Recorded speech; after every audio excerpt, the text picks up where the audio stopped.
How do you think Brussels, Frankfurt, Berlin should respond to Syriza's demand to write off a big chunk of their debt? It's a big game of poker, isn't it? You know, effectively, you've got Greece against Germany, with the ECB as the invigilator in the middle. It is a question of who blinks first, and frankly, neither side can afford to blink.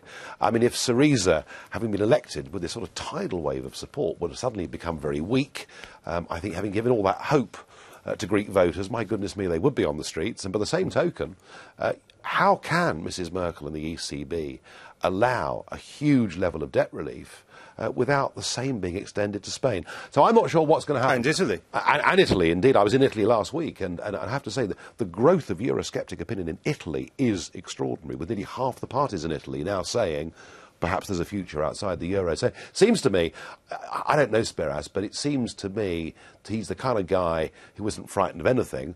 I don't see him backing down. So we're reaching a point, I think, where they've now convinced themselves in Brussels that if Greece leaves the euro, that's not a problem. 3 years ago, they were in panic over it. They believe the firewalls. Well, they think they've limited the contagion capability. That's right. Now. They do. So I think we reach a point where perhaps by the end of the year, Greece may be forced to leave the euro, and they think that'll be the end of it. Oddly, I don't buy the theory that the markets will knock on to the next country. I think the real threat for the euro is if Greece leaves, and 18 months down the line, rather as Iceland did in 2008 onwards, Greece has had a devaluation, and suddenly the economy is looking really quite good in Greece. That then, I think, is what says to other Mediterranean countries we should do the same. It is not the policy of Syriza, or indeed, according to the polls, the view of the Greek people, that they should leave the euro. No. Is it your view that they should leave the euro? Oh, very much so, yes. Although, you know, when Argentina broke the peg with the dollar, it's very interesting that the day before they broke the peg, 80% of Argentinians wanted to keep the peg. The day after they left the peg, 80% were pleased they had. And it's that kind of situation. My own view is that if you're stuck in the wrong currency, one of two things happens. Either you devalue the currency by starting again, or you devalue the country. And we're watching Greece, effectively before our eyes, becoming a third world country. It is tragic. The rise of Euroscepticism in recent years has been dominated by parties like yours on the right.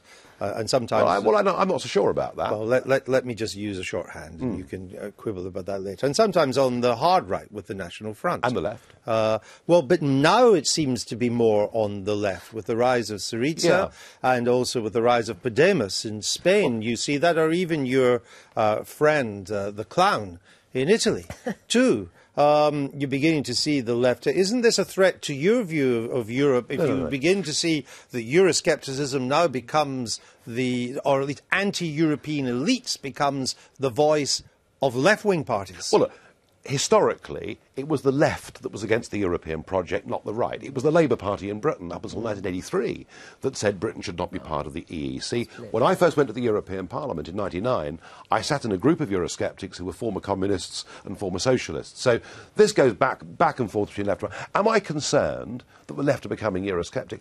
I don't care about left and right politics. That's irrelevant. What I care about is a Europe where we have sovereign democratic states, where we can trade together and be friends and not be governed by a centralised bureaucracy in Brussels.